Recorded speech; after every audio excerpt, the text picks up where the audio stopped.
தமிழ்நாட்டில் தொடர்ந்து மூன்றாவது நாளாக ஐஏஎஸ் அதிகாரிகள் இடமாற்றம் செய்யப்பட்டுள்ளனர்.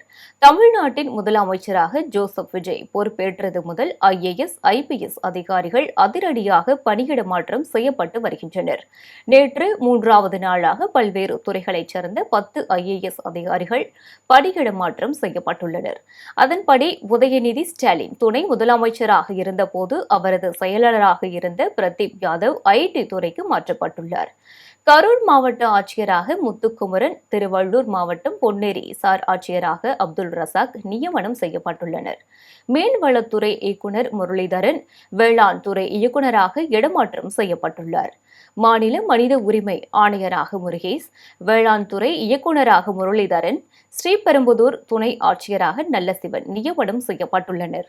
இதேபோல் கைத்தறி முதன்மை செயலாளராக TN வெங்கடேஷ், வேளாண் மற்றும் உழவர் நலத்துறை செயலாளராக P சங்கர், சமூக பாதுகாப்பு திட்ட இயக்குநராக காயத்ரி கிருஷ்ணன், கூட்டுறவுத்துறை ஆணையராக லதா ஆகியோர் நியமனம் செய்யப்பட்டுள்ளனர்.